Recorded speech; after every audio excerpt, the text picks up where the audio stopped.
You are now boarding Teleway 411, departing from the realm of brick and barbed wire. Next stop, inside the minds and lives locked away behind bars. Beware of the shifting airwaves as they may cause turbulence. Please stand clear of the evolving doors. Dispatching from the Telegraph and Broadway Terminal in Oakland, we transport the stories of queer artists in prison throughout the United States. Our conversations with people navigating the justice system work to shed light on the reality of life inside. My name is Casper, and I am the co-founder and host of Teleway 411, podcast produced by a.b.o Comics. The Teleway was invented because of the archaic routes required to navigate the prison system. The restrictions put in place require creative detours to reach our contributors inside. Communication is halted at the discretion of the prison and can leave our passengers feeling stranded. However, by using the Teleway to defy space and time, we're able to come together and traverse the lives that have been stalled indefinitely, while also giving them a push to move them forward.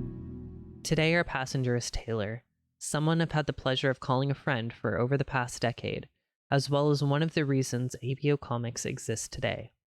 Over the years, I've watched Taylor evolve into the confident young woman she is now. We discuss the stress of her trial, how a.b.o has impacted her, and navigating life inside a men's prison as a trans woman. We first wanted to know what Taylor's life was like prior to her conviction. For the most part, I think I had a traditional upbringing. I know my life growing up was better than most because both of my parents were able to work when they wanted to work. My mom, during my early youth, did not work just to take care of me. I was raised in upper middle class neighborhood. I had no siblings. So looking from the facts, my childhood was great. I will admit now that my parents did the best they knew how in terms of raising me.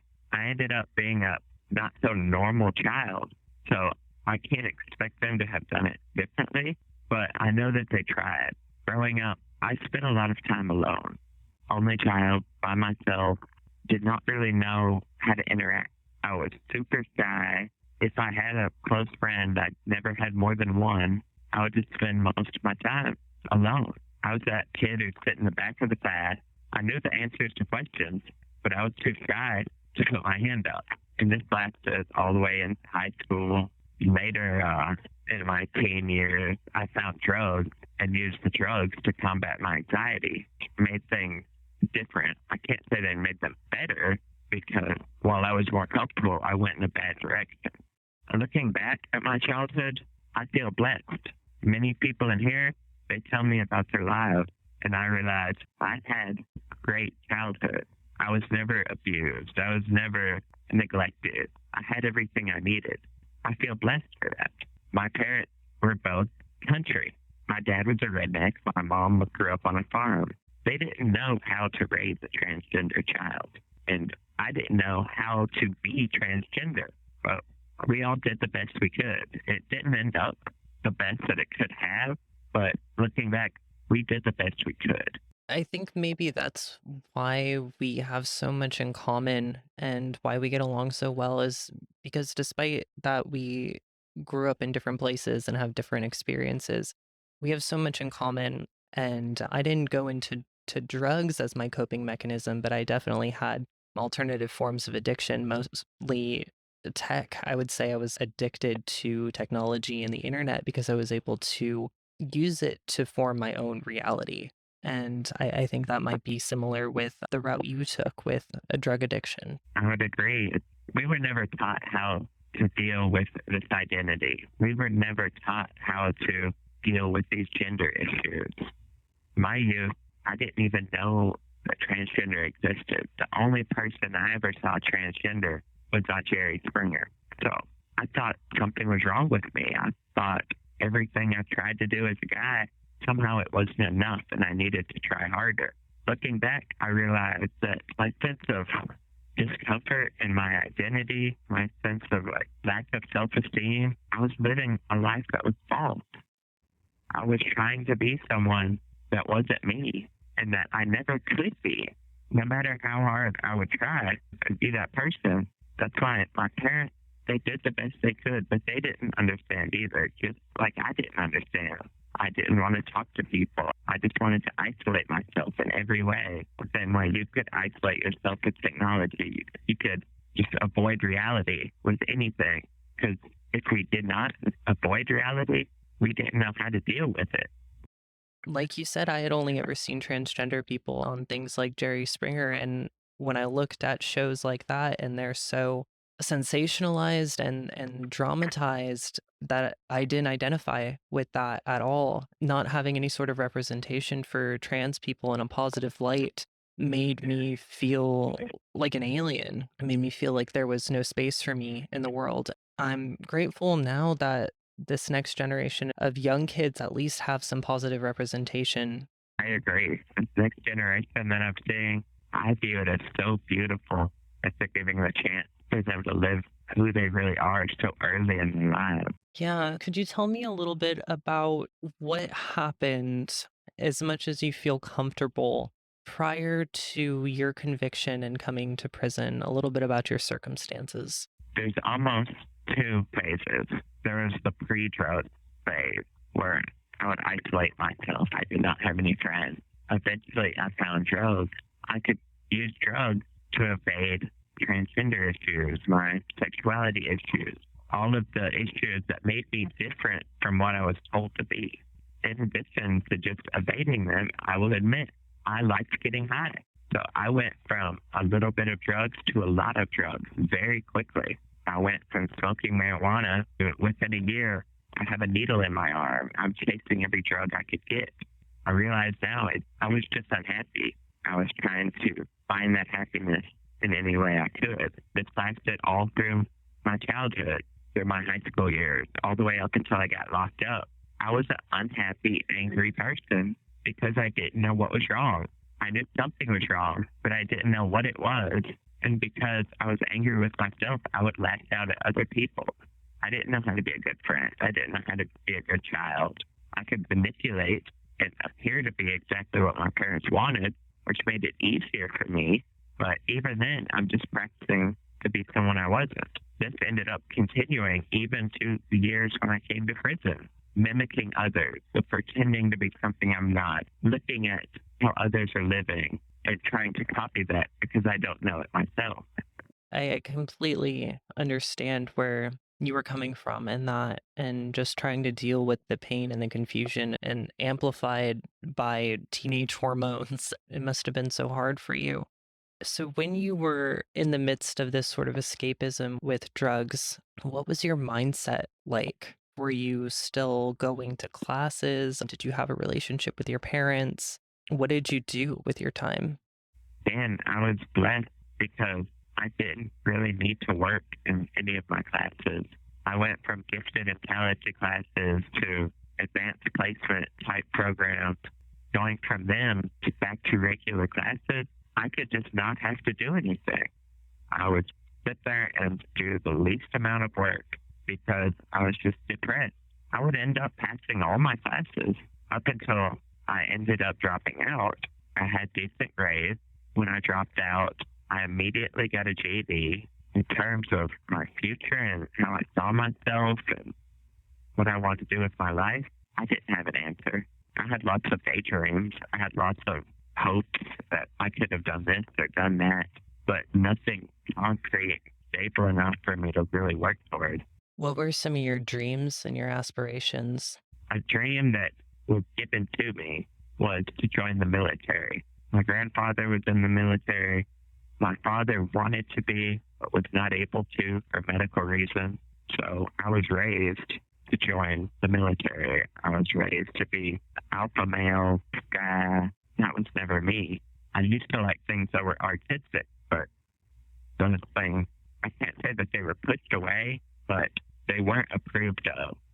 And because I had such self-esteem issues, I would always look for approval from my parents or from my dad. And that led me in directions I didn't want to go. Had I not dealt with these, I have no idea where my life would have gone. I was semi-close to my parents. My mom did the best she could. She was depressed at times. She later left my father. She ended up getting her life together. She's extremely successful now. Good, productive, positive life. At the time of my childhood, she wasn't at that point yet. My father, he was intelligent. He was smart. He was able to make a lot of money, but he was an alcoholic. He had all of his personal demons that he was not dealing with. He was just drinking every night to evade.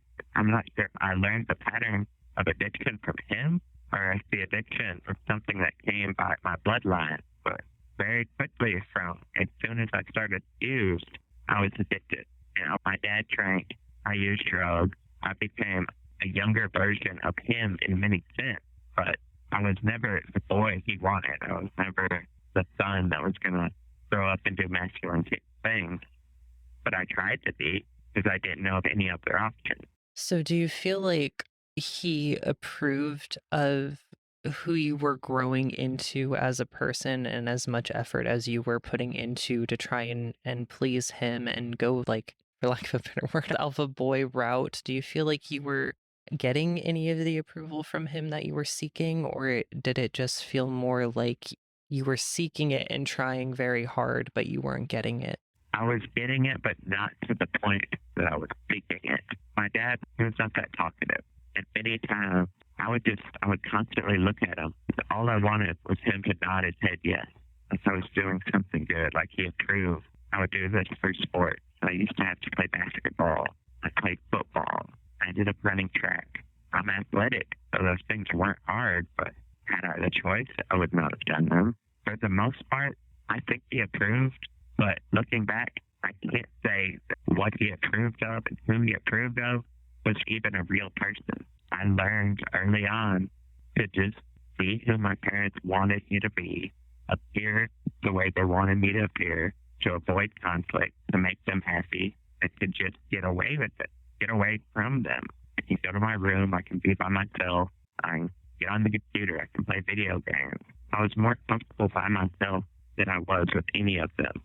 That makes a lot of sense to me too, because I went down the exact same route, pushing people out of my life for fear of what they would think or how they would judge me ended up making me so much more depressed as a teenager. And I realize that now. I didn't at the time, of course. It instills a sense of shame and a sense of guilt because we're not doing what we believe we're supposed to do. In a different society, expectations would never have been placed on us.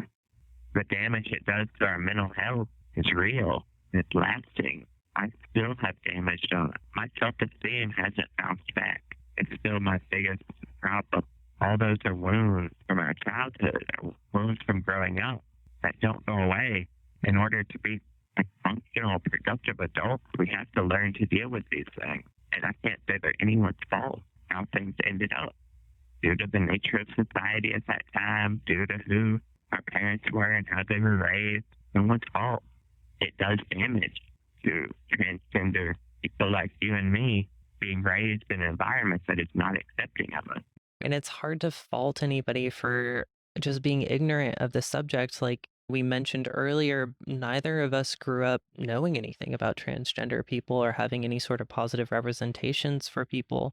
And for our parents' generation, that didn't exist in any capacity. And even though they did the best they could with the information that they had, it still left a couple wounds that are very hard to reconcile. And now that we're both in our 30s and we're doing so much work on self-growth and understanding ourselves and who we are and who we want to be, it takes a lot of time and energy to try and heal those wounds.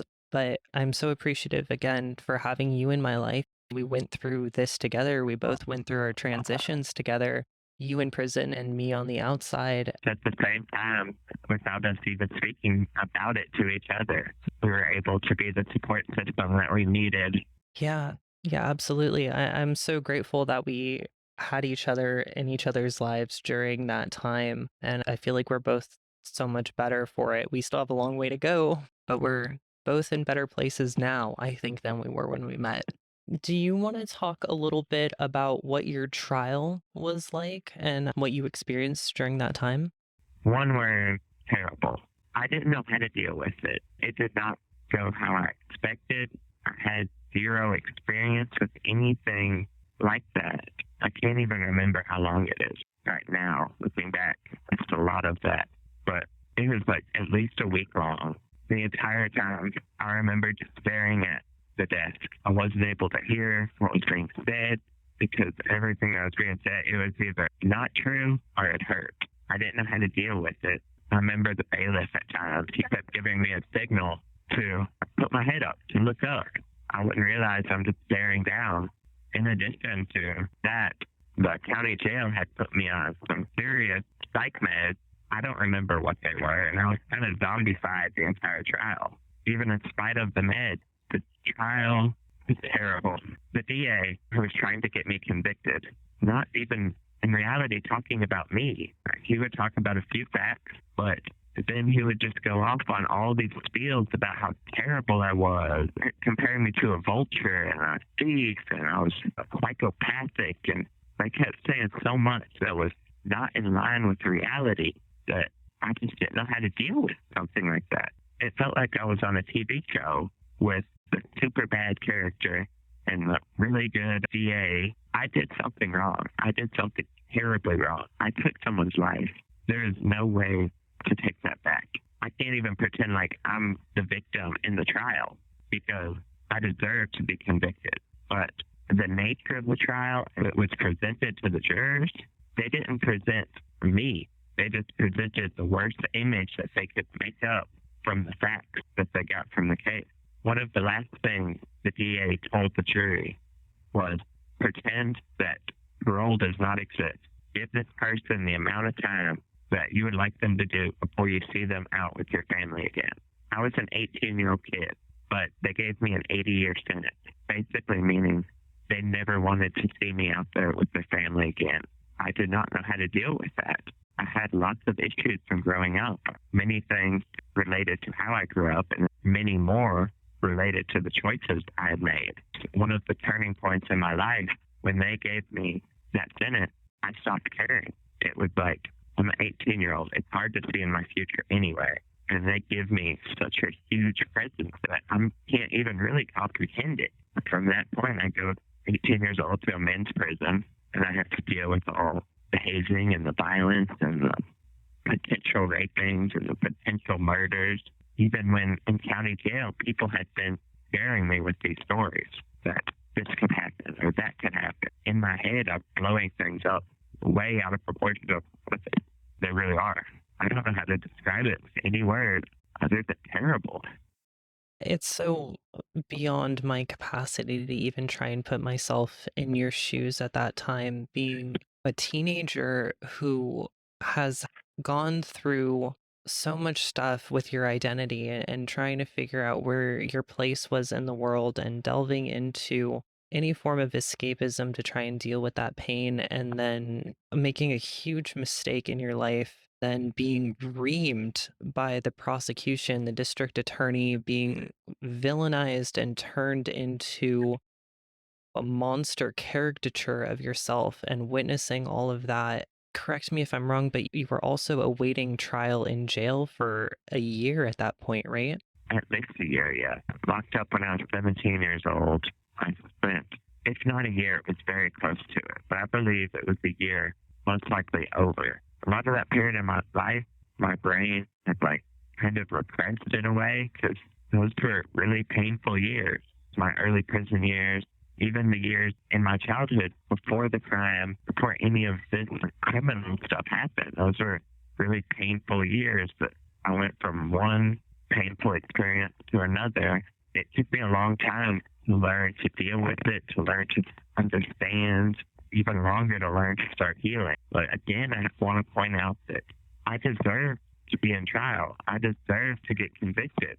I took someone's life, so I won't pretend in any way like I am the victim. I deserved it.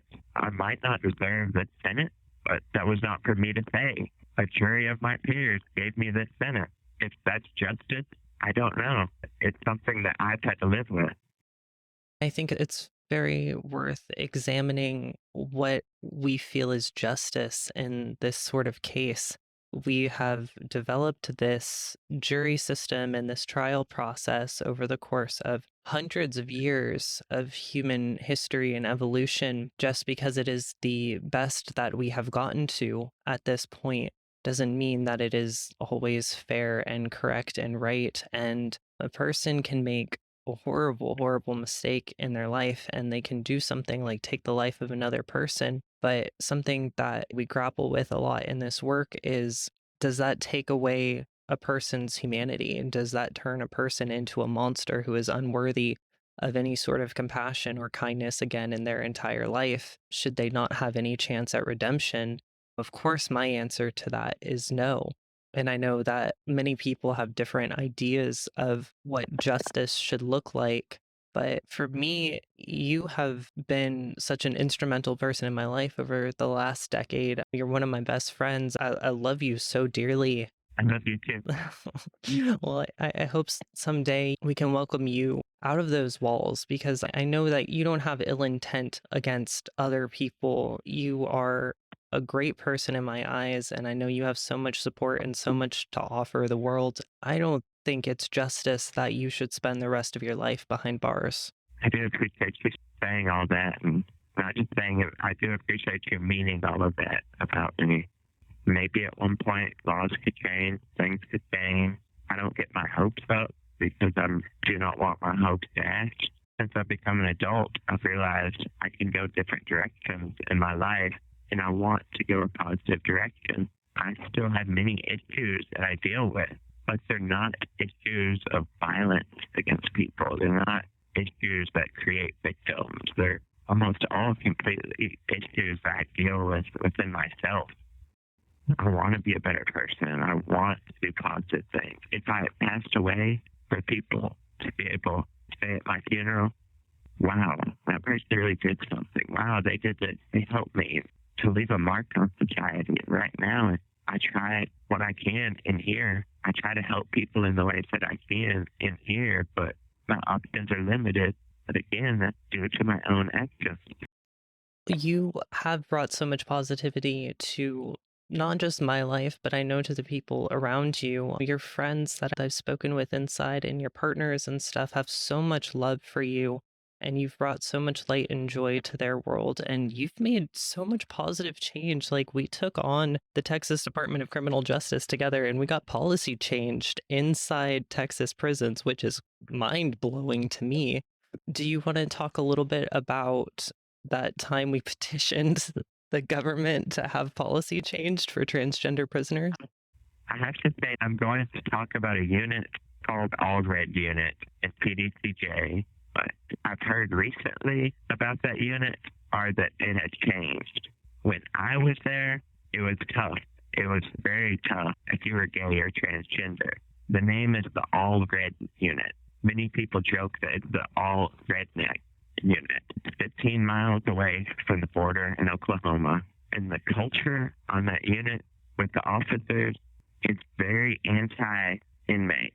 Instead of working with inmates, they would almost intentionally cause conflict with inmates. I was sent to this unit and put on keeping after I came out transgender, and due to problems I had in my youth, that I was put in here for what was meant to be protection, a safer place. On this unit, the problem that me and you had, I got in a little bit of trouble. I was put on a more restrictive area. Every time I left the area, they would strip search me. They would strip search everyone, but it was not a private strip search. They were strip searching us in front of 100 other people, 2 other sections. They used to joke that it was called the meat show. People would come to the windows just to watch us get naked. This was really, really hard for me.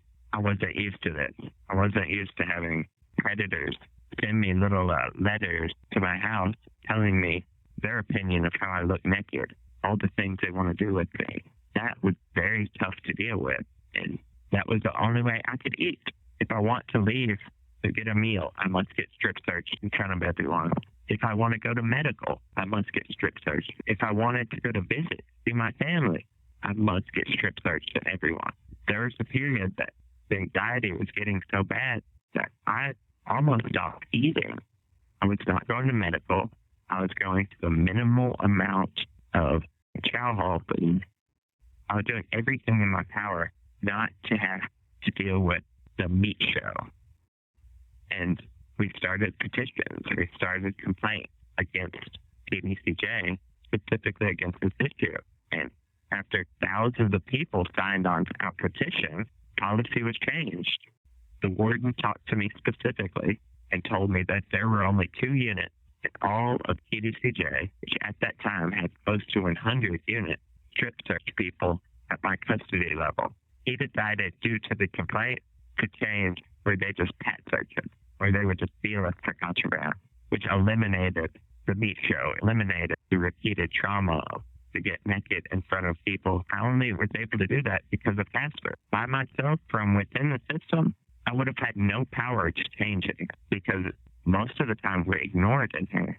We have a paperwork system that we can complain, but it's complaining to the same system that we're saying is wrong. It's almost impossible to get changed. But Casper was able to make complaints out there in the free world, was able to start a petition at change.com, was able to help me.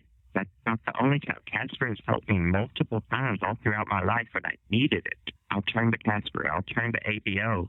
when I need help, and I know that I might not have anyone else in my life. I know they'll help me. I know that I'm not alone.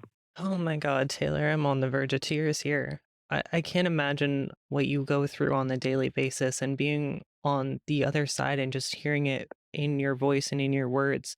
It's hard for me. It's so hard for me to know what the right thing to do is and how to help and how to be there for you. And I can't even begin to put myself in your shoes and think about what you have had to go through in there. And I remember even when I came to visit, when we met in person through glass and their stupid little phone system I could barely hear you on. I remember you had to get up because I was shoving sodas at you and I kept giving you root beer and whatever. You had to use the restroom and you had to go through the guard area and you had to get strip searched just to go to the restroom, despite the fact that there was no possible conceivable way I could have passed contraband to you or anything because we were through bulletproof glass. I think has lots of policy, which in theory would make sense, but in actuality doesn't. In actuality, so much policy here stands in the way of people hoping to change themselves. So much policy makes things harder than it needs to be for no other reason than somebody wrote it down on a piece of paper, and those are the rules. People refuse to change it. The rules. It's also so hard because at some point, one person within the system will take advantage of it and TDCJ will catch wind, then all the rules will change for everybody. Everybody is punished because of one case. They just keep adding rule on top of rule on top of rule. It's impossible to know all of them and to comply with all of them. It just traumatizes you all. I've heard so many horror stories from people within the Texas Department of Criminal Justice of just trauma and abuse that they endure that's supposedly to keep you all safe. It's so backwards, and I hope that we can start making positive changes for the better.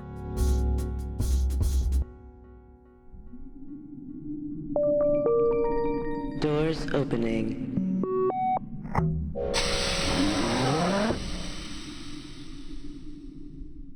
Imagine yourself here, prisoner, coming up on the 20th year anniversary of your sentencing. You have been abandoned by your friends and family and have no connection to the outside world. Suddenly, a donation appears in your commissary where you have never been able to visit. You taste ice cream for the first time in decades.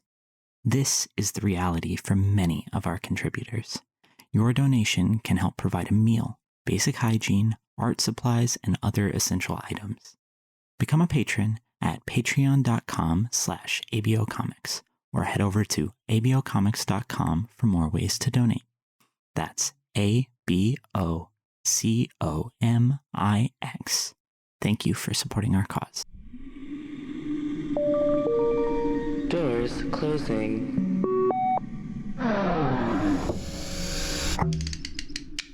Could you talk a little bit about what it was like for you after your conviction and when you first came to prison, transitioning from jail to prison, what your experience was like, and then your story of being checked in? The whole time at county jail, I heard all the stories of what prison was going to be like. Then, after my conviction, I get sent to a unit, And it turns out that the unit I've sent to is in the top 5 most violent units in the system. I was put on a wing of nothing but people with big time, 50 years or above. Everything was run by gangs. People who had gotten locked up on that unit in the 90s, which were very violent years on this unit, who had not gotten their 10 years yet. And they were speaking for all the gangs. They ran the gang. The unit was still at its most predatory. Everyone who comes in, if you don't want to pay protection, you have to fight. You have to fight. And this is like ritualized fighting. This is like hazing, but more so. In hazing, it's something you just go through. It's grown men trying to break you mentally and physically so you become their property. Whenever I got the 18-year-old kid, I told him, I'm not going to pay anything. I'm not going to be anyone's bitch. I'm not going those routes. So I had to fight pretty quick, within a day or two. I ended up having to go in someone's house, fight one person.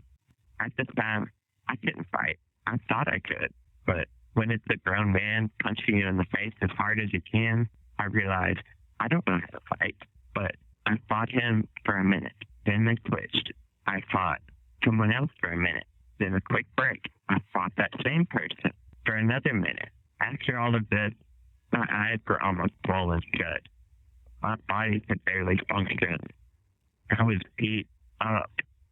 I was lying on the ground because I thought I only had to go through 3 rounds with these guys because the world is spinning. And another one kicks me on my leg, tells me, all right, get up, another round. I get back up, try and put my hands up because I know I have to do this. I have to fight. It's my only option. And they start the round. It turns out that it was just a test. They wanted to see if I would get up off the floor. That was me when I was checked in. Beyond that, anytime someone would want to fight, you have to fight them. That's the rules. If you don't fight them or you run away, you become a bitch. And you do that one time, it will follow you through the rest of your prison sentence. I would look at all these people and all these grown men. I would look at the toughest one, the guys I wanted to be like. So I would start to emulate them. That unit at that time was very racial. There was a black, Hispanic, white. I went with the white. This was 2005. There were only 6 white guys who were not paying protection. At least 40 who were paying protection. And it's not paying protection by choice. They are forced. It's extortion.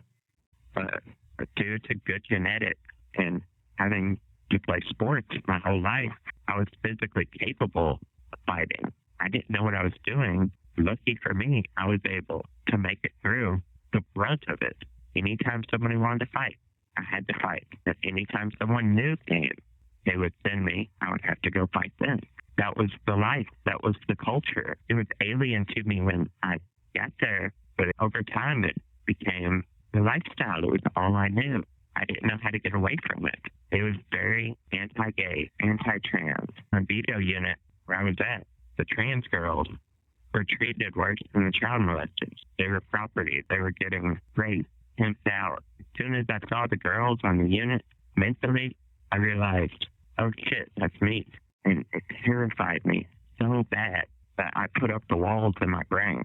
I tried so hard for years to not transition. If I tried hard enough to be a guy, it would feel normal and it would be right. Thank you so much for sharing that. I know it's got to be difficult to relive all of this, but I appreciate so much you sharing your story. No problem. All those cheers on a.b.o is the reason I am the person I am right now. In the end, I think made me a better person. That might be hard for you to understand. It made me more confident. I can walk around now confident because I've been through so much that I know it's extremely unlikely I'm going to go through anything like that here. And I've made it through that. No, that makes a lot of sense to me. You survived so much stuff that I would imagine it now feels like the little things are much easier to get through. Can you talk a little bit about what it was like the first few years for you? My first few years, I was just learning the nature of this place because it's so abnormal to me. There's a saying in here that people really don't understand everything that's going on until after about 5 years because there's so things going on beyond the surface that aren't just readily apparent, because it's a world. It's a small city. It's not necessarily a healthy city or a safe city, but it's a small city. Those early years, my anxiety was absolutely through the roof. I can't remember having any true friends. I learned the coping mechanism of exercise. I would exercise fanatically. I would exercise to the point that it's doing more damage to my body than it is benefit. I made it through all the hazing, but in my head, constantly, 24 hours a day, was the worry of what if, of all the negative situations, what could happen. I'm seeing bad things happen to people. People are getting seriously hurt. They're getting stabbed. They're getting jumped on. They're getting raped. And while that stuff's not happening to me, mentally, I put myself in that position. Because if it were happening to me, I would have no power to stop it.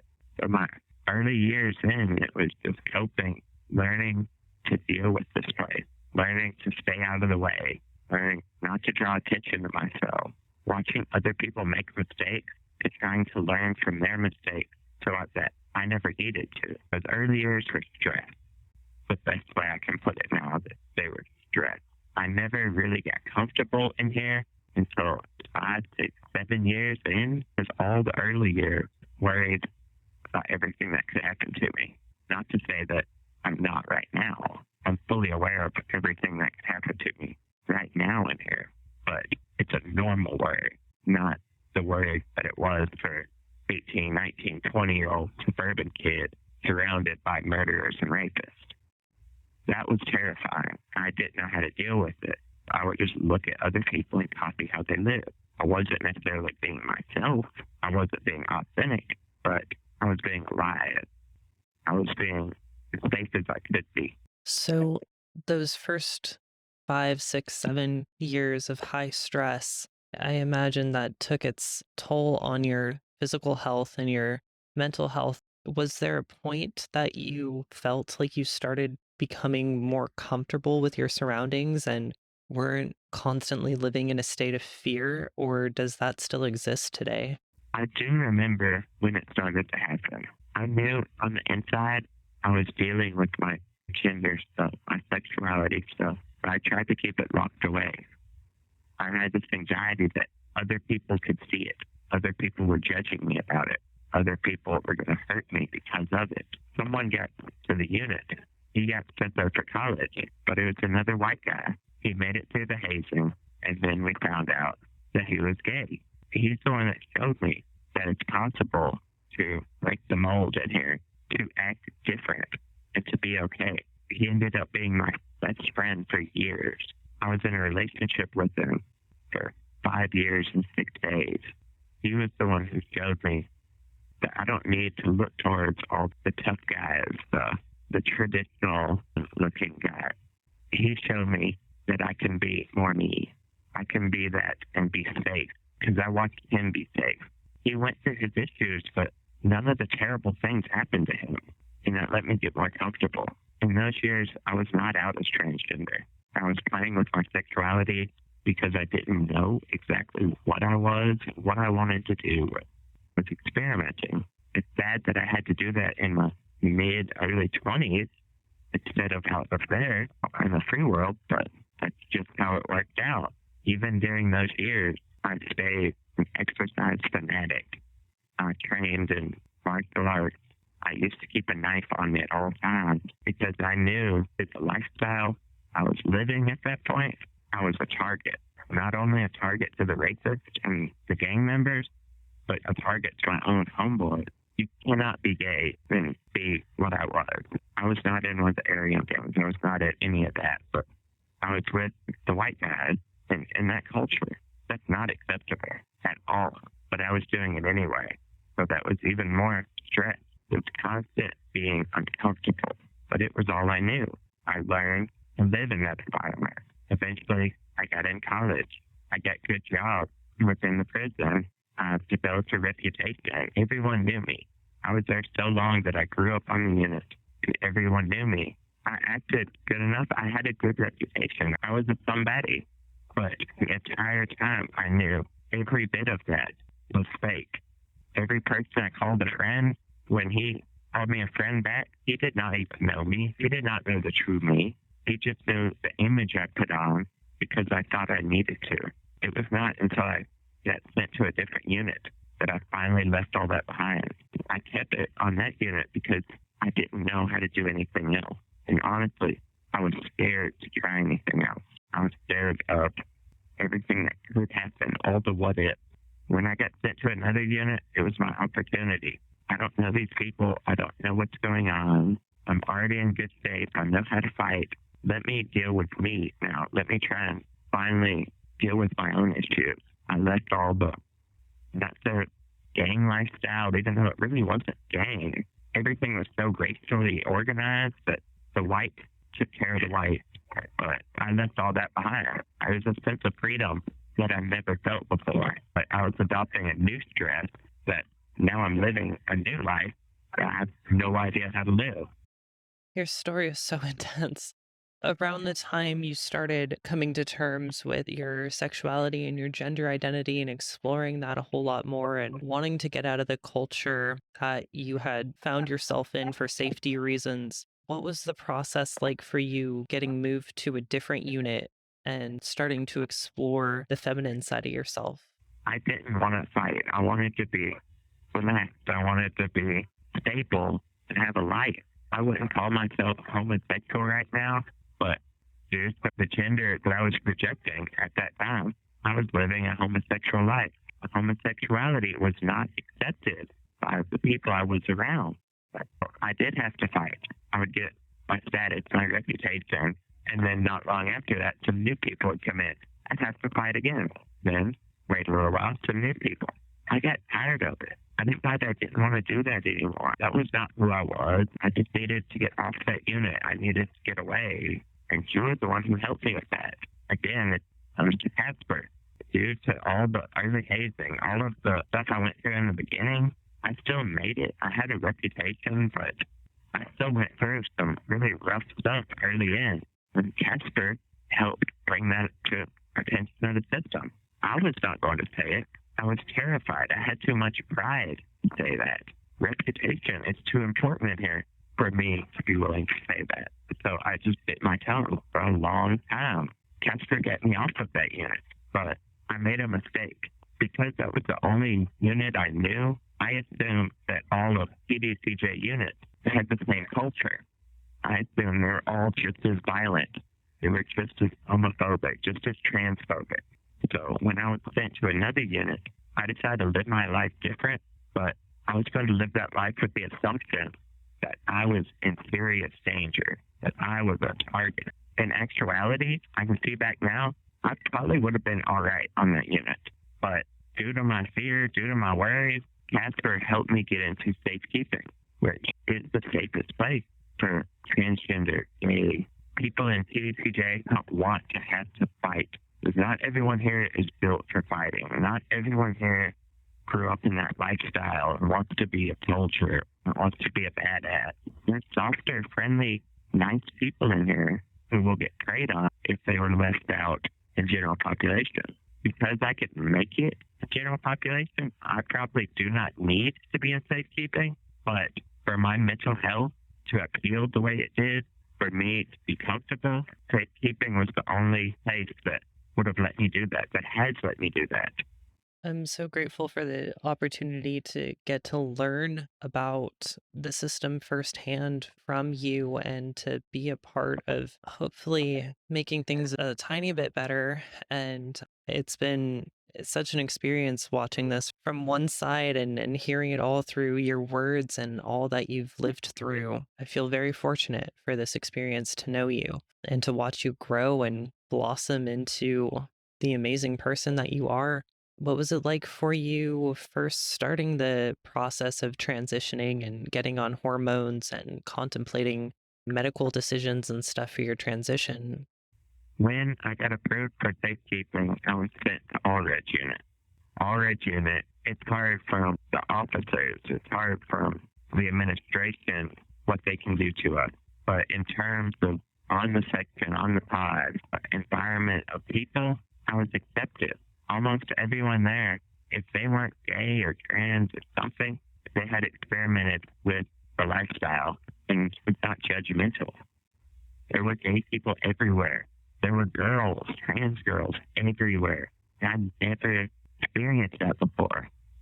The more I talked to the girls, the more I read books by transgender authors. I had this pride. I had this shell that I built up from all the years in general population. But at night, I would go home and read this stuff and think about these talks and just cry and cry. There were tears of joy and tears of sadness. I hated that I was in that position, that I didn't have the freedom to be able to transition with the world like in the books talked about. At least I was getting the opportunity. Scary as it was, I had the opportunity. There was one trans girl there. I sent her like a letter, just me and her, a private note telling her, this is how I feel. This is who I think I really am. I had to talk to someone. I'd never told anyone. I had made hints to the guy I was with for 5 years. He was very much not accepting. He wanted a husband. And so I bottled it up. It was the first time I'd ever just expressed it. He wrote me back full of support, full of ideas. He's nothing but positivity, letting me know that she would be there to help me. That was new to me. I'm not used to people in prison helping me, not without them trying to get something out of it. Culture and safekeeping was just so positive for my growth, my mental health, in terms of the individual, the inmate. The life we live, due to how the officers treat us, might be hard. The way everyone will look out for each other, help each other. Safekeeping really helped me with that. I first came out to another trans girl on the spectrum.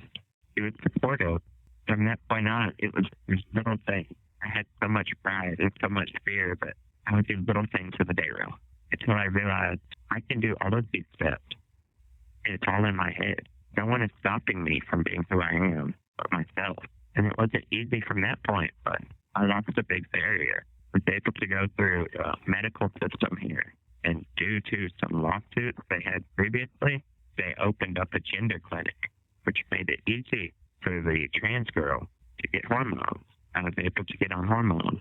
The old lifestyle, old person I was, I let it go. I didn't try to be anything. There were girls around who seemed over the top, overly flamboyant. It just seemed fake. I was fake before. I was fake trying to act like a guy, trying to act tough. So I told myself the entire time, I will not be fake again. I want to look in the mirror, be authentic, step by step. I can't say I came out as much as I was able to show me. At this point now, I don't try and walk a certain way. I don't try and talk a certain way. I don't try and present myself in any way. I let out what comes natural. This is who I am. And I'm accepted completely as transgender. It's not easy. I'm not going to lie. I still have my problems, but that's growing up in the culture I did. Growing up as a kid and then growing up in the violent years before I was put on safekeeping. I just worry that I judge myself when I shouldn't. And these are things that I'm working to grow from. But I can say right now, I'm happier at this point in my life than I ever had been at any other point when I was locked up. And I'm happier right now than I was when I was in the world, finally being the me that I've never been able to be. With that, once I was able to start caring for myself and loving for myself, it allowed me to do other things with my life. I'm able to help other people more. I'm able to have more of an effect on everyone around me, the community in here, than I did when I was just quiet and insecure. I've always wanted to help people, but now that I'm who I am, I can do that. All the barriers are gone. The walls are down. I'm so proud of you, Taylor. You have made so much progress, and you're incredible for sharing your story with other people, and you're going to leave behind an amazing legacy. So we're coming up on our 10-year friendship anniversary. I think we started writing to each other in 2012. That's when I sent you my very first letter. I found your pen pal listing on this website for prisoners. And I remember at the time I was in my first or second year of college. I was looking for some pen pals to write with, and I came across that website. I saw your listing, and at the time, you were pretty much the only other person on that website who was listed as LGBT or queer. I took a chance and was like, I don't know how this is going to work out, but we'll see. And I started writing, wrote you a couple-page letter. I anxiously awaited your return. Now it's been almost 10 years. I think June of next year will be our 10-year anniversary. So, wondering if you could tell me a little bit about what it was like for you when you received my first letter, what your thoughts were, and maybe your feelings about our friendship. Well, when I received your very first letter, I was getting a lot of mail from that same site. I can't remember if I was going through something, but I can't remember what it was because I was not writing anyone back. The reason that we started writing was that you wrote me a second letter. I think your first letter had a photo. Your second letter, it showed me that you were serious in writing with me. I wrote you back after the second letter. Since that point, you have been the only consistent person in my life other than my family. Everyone else, every other friend I've had has gone and lived their life whichever way they were. But you have been a huge part of my life and have helped me greatly in so many ways. That's very sweet. And you've been such a huge part of my life over the past 10 years, too. You've helped me grow into a completely different person. Maybe that's mutual. We're both extremely different people now. We're not even the same gender anymore. So we've been through kind of a roller coaster together, and getting to know you this past decade. It's just been amazing. You're one of my longest term friends, one of the people I've kept in contact with for the very longest of my entire life. And it's been such a pleasure getting to know you and to have you in my life. And I'm very grateful for that. With you, just the consistency has been really important to me because the friends come and go. At any time, I might get sent to another unit, or my friends might get sent to another unit. Multiple times in here, I've been in relationships, and the person I'm in love with has gotten moved to another unit, or I've gotten moved to another unit. So everyone in here, we know to keep our feelings a little bit at bay. We can't fully trust. We can't fully expect anything from someone because we never know what the future will entail. But you have stayed consistently my friend, consistently helped me. You haven't changed in your nature of who you are in any of these years. That means a lot to me to hear. What do you want the world to know about you and to take away from this conversation? If anything, I would like people to know that individuals can change. I was the angry, unhappy kid. I did drugs. It was nothing positive about how I lived. I took the life of someone I cared about because I didn't care about myself. But I would like the world to take away from this that people can change. I am not who I was. If I were let out of prison, I would try and help the world. This is not me asking to get out.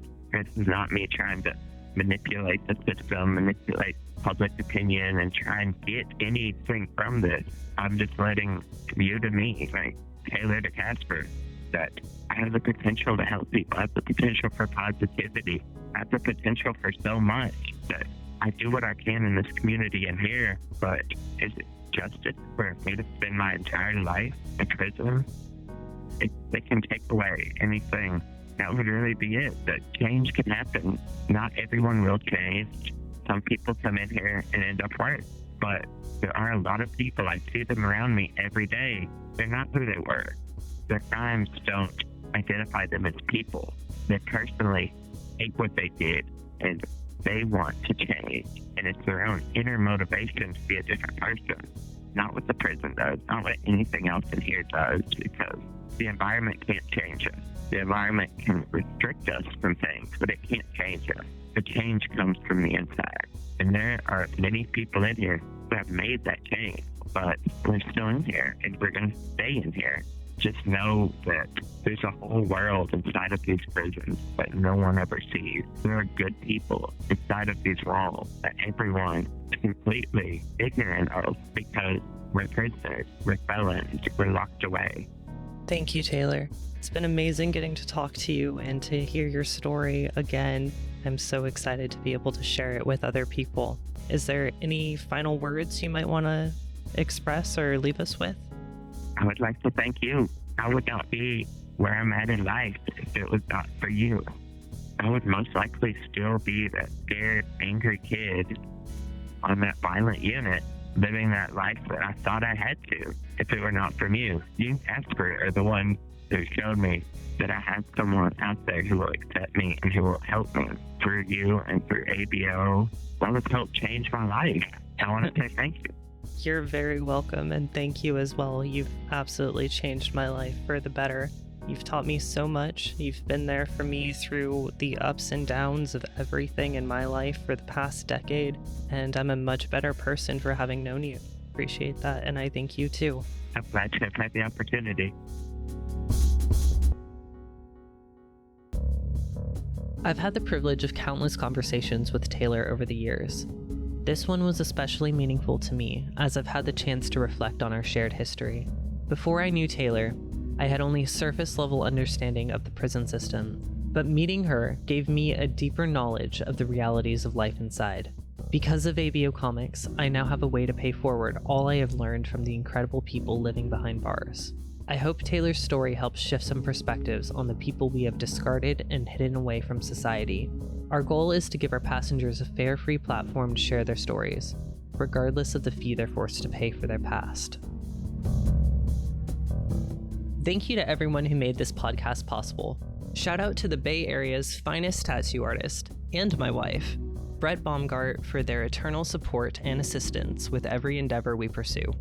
Special thanks to our Teleway conductors, Trig, LA, Ollie, Caroline, Nick, Emma, Aaron, and Joe, for their countless hours spent ensuring that we can provide a voice for those that have been silenced. Our Patreon supporters help keep the Teleway fueled and running smoothly. Thank you to Riley, Skylar, Gina, and Franklin. If you would like your name read in a future episode, become one of our subscribers at patreon.com/a.b.o comics. To find out how you can contribute to our cause, visit a.b.o comics.com. That's a.b.o.comics.com. Next stop, Krista Morningstar in Teague, Texas. Thanks for writing Teleway 411. Please remain seated as the Teleway proceeds forward in T-3, 2, 1.